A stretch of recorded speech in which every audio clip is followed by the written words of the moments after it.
मैंने सोचा नहीं कि मैं एकदम शिखर पे पहुंच जाऊंगा या मुझे पहुंचना है। मुझे लगता है कि एक जर्नी बहुत बढ़िया चल रही है, फर्स्ट क्लास काम आता है, काम अच्छा करता हूं मैं, अपनी तरफ से पूरी मेहनत करता हूं, अपना पूरा जो कमिटमेंट से काम करता हूं और उसका फल कई दफ़ा बहुत अच्छा मिलता है, कई दफ़ा कोई पिक्चर ही नहीं चलती तो क्या कर सकते हैं आप। आपने कितना भी अच्छा काम किया हो। तो ये जो कॉम्बिनेशन है धुरंधर का कि एक बहुत बड़ी फिल्म, अच्छी स्क्रिप्ट, अच्छा डायरेक्टर, अच्छा रोल और बहुत बड़ी हिट, ये बहुत मुश्किल से मिलता है ये कॉम्बिनेशन। देखिए एक्सपीरियंस, मैं तो एक एक्टर हूँ जी। और मेरा काम यह है कि मुझे जो किरदार दिया जाए उसके ऊपर मैं वो उसमें वो डालने की कोशिश करूं जो डायरेक्टर या राइटर शायद नहीं डाल पाया, क्योंकि राइटिंग तो हमेशा बंद कमरों में ही होती है जी। लेकिन शूटिंग जो है ओपन में होती है।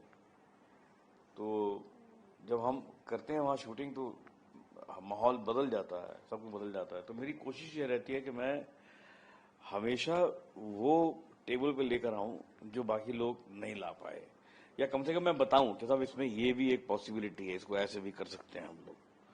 तो मैंने हर करेक्टर में ऐसा ही किया। वो श्रीमान श्रीमती का करेक्टर हो, जो अभी आपने नाम लिया तिरंगा, तिरंगा आपको इसलिए याद है क्योंकि मैं खास तरीके से खबरें पढ़ता था। जी। और वो जो खबरी लाल का कैरेक्टर था वो एक दूरदर्शन के एक न्यूज रीडर थे, रमन जी। जी। तो उनसे मैं इंस्पायर होकर मैंने वो कैरेक्टर क्रिएट किया था।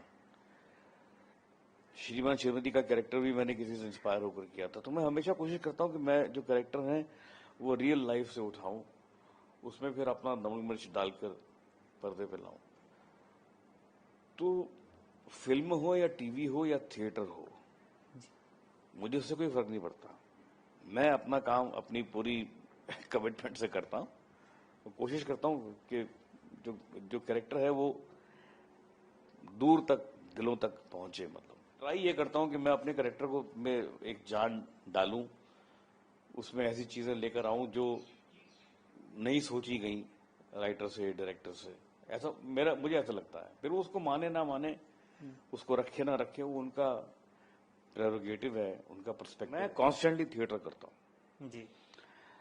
कॉन्स्टेंटली करता हूँ। मतलब मैं दावे से कह सकता हूँ कि मेरे जैसे एक्टर मुंबई में शायद 2-4 ही होंगे जिन्होंने 50 साल से लगातार मिनिमम एक बार तो हर महीने में मंच पे कदम रखा है।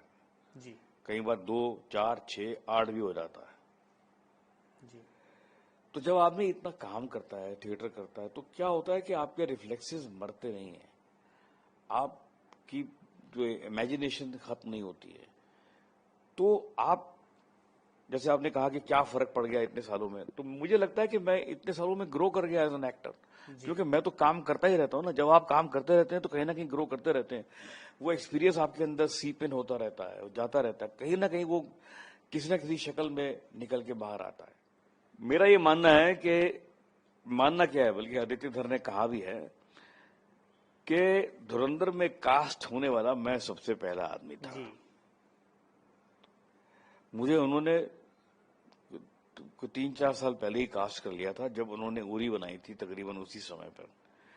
तो उस समय उनके हाथ में स्क्रिप्ट नहीं थी, इस फिल्म की स्क्रिप्ट नहीं थी, लेकिन आइडिया था। और उस आइडिया के हिसाब से उन्होंने मुझे उस फिल्म में एक रोल के लिए अपने मन में सोच लिया था कि ये रोल कभी स्क्रिप्ट लिखी जाएगी, ये फिल्म बनेगी तो ये राकेश जी ही करेंगे। तो ये अपने आप में एक बहुत बड़ा मेरे लिए ये कॉम्प्लीमेंट है कि आदित्य धर ने मेरे बारे में ऐसा सोचा। तो अब कास्ट मुझे इसलिए किया उन्होंने इस रोल में क्योंकि वो मेरा बॉडी ऑफ वर्क देख रहे हैं कि मैंने जितने भी रोल किए उनमें मैंने कोशिश की कि मैं, आपको राकेश बेदी ना नजर आए, आपको वो कैरेक्टर नजर आए।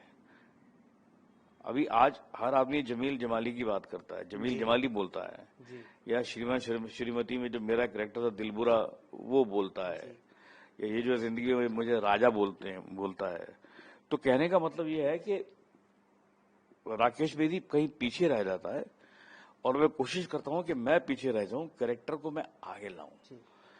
मुझे लोग याद रखें ना रखें, कैरेक्टर को याद रखेंगे तो मैं ऑटोमेटिकली याद में आ जाऊंगा उनके। उरी में आपने एक छोटा सा आदित्य दर की फिल्म थी, 2 मिनट का रोल था, वो भी लोगों के जहन में अभी तक जिंदा जी है। जी। क्या वाक्या था वो? अब वाकया ये था कि वो एक पाकिस्तानी मोल है, मतलब काम करता है पाकिस्तान के लिए, लेकिन जासूस हिंदुस्तान का है वो। उसी की इंफॉर्मेशन से जंग शुरू होती है, जो उरी की जंग थी।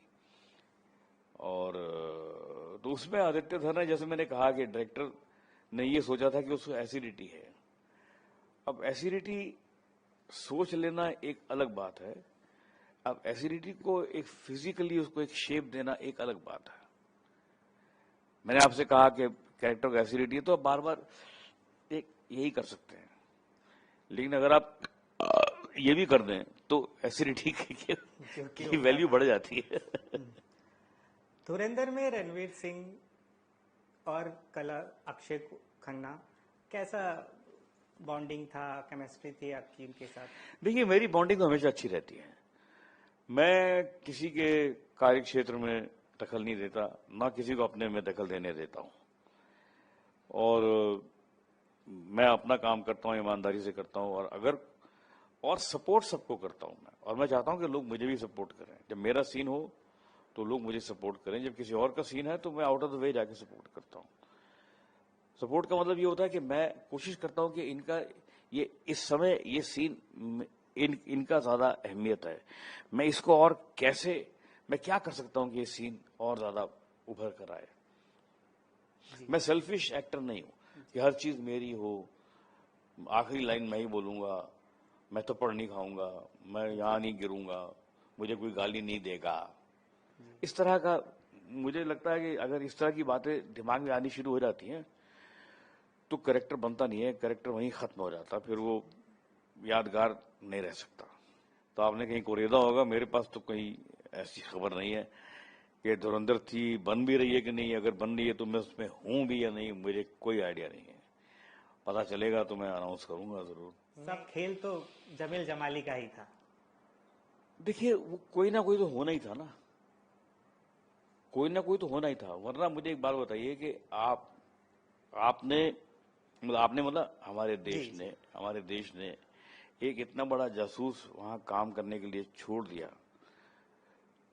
तो उसके हैंडलर तो कुछ होंगे ना, जी जिनके अंडर वो काम कर रहा है, जिनकी देख रेख में वो काम कर रहा है, वो फल रहा है, पनप रहा है। लेकिन उसकी मजे की बात यह है कि उसको इतने सालों में एक भनक भी नहीं पड़ी कि जो आदमी उसके साथ 24 घंटे है, जो उसका ससुर भी है, वो क्यों ससुर है। जी और लोगों ने जब धुरंधर 2 देखी तो उनको धुरंधर 1 की छोटी बातें याद आई कि यहाँ पर ऐसा किया था, यहाँ पर ये लुक थी, यहाँ पर फोन फेंक दिया था लड़की की तरफ, यहाँ पर एक स्माइल थी, वो सब चीजें कलेक्टिव। अच्छा, तो ये कहानी थी, इसलिए सब किया। ये आदित्य धर ने। ये कमाल है आदित्य धर का और हमारे आर्ट डायरेक्टर सैनी का, जो बहुत ही टैलेंटेड आदमी है और मेरा जूनियर है फिल्म इंस्टीट्यूट से। मुझे इस बात का गर्व है।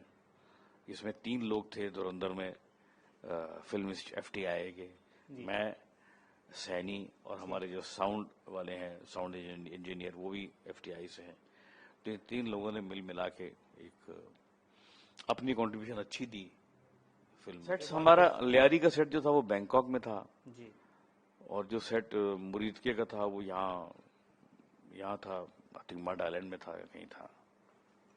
राकेश बेदी खुद को, पुराना राकेश बेदी से अगर देखेंगे तो कितना बदल गए हैं, या खुद को कैसे देखते हैं आज की डेट में? भैया, मैं नहीं बदलता यार, मैं बिल्कुल नहीं बदलता। करियर मुझे बदलने की जरूरत भी नहीं है। लोगों का नजरिया बदलता होगा मुझे देखकर, उसका मेरे पास कोई इलाज नहीं है, मेरे पास कोई उसका हथियार भी नहीं है कि मैं चेंज कर सकूं उसको।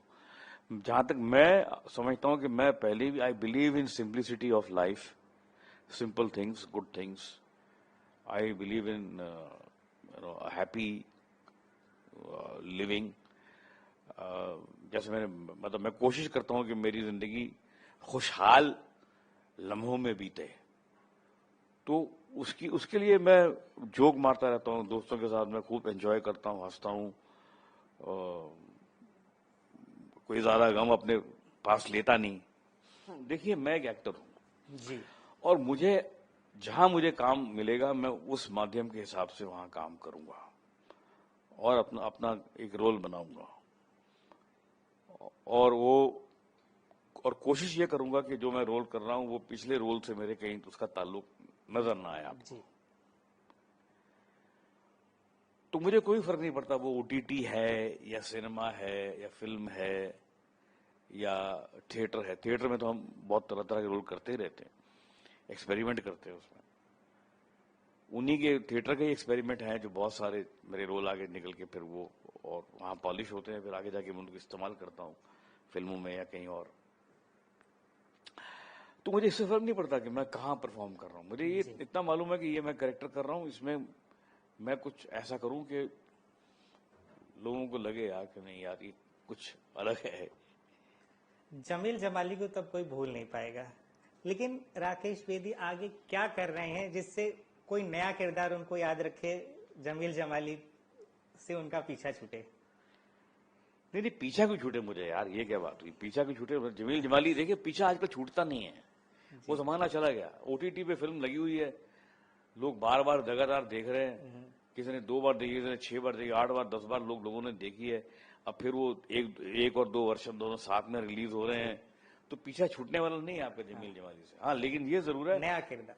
हाँ, अगर मैं किसी और कैरेक्टर में आऊंगा तो मैं आपको जमील जमाली नजर नहीं आऊंगा। अभी डेविड धवन की फिल्म आ रही है 5 जून को, जी हाँ, उसमें भी हमने मैं देखा, उसमें भी हूँ, नजर आए। तो उसमें जमील जमाली से कोई ताल्लुक ही नहीं है दूर दूर तक। डेविड धवन की फिल्म में लंदन में काम करता हूँ, लेकिन मैं बिहार का एक रहने वाला एक कंपाउंडर हूँ, जी हाफ डॉक्टर जिसको बोलते हैं। जी तो उसकी भाषा अलग है, उसको जमील जमाली से क्यों कंपेयर करना? उसको एकदम टोन अलग है, भाषा अलग है, सब कुछ अलग है। जी। एनआई के साथ जुड़ने के लिए बहुत बहुत धन्यवाद राकेश जी। जी।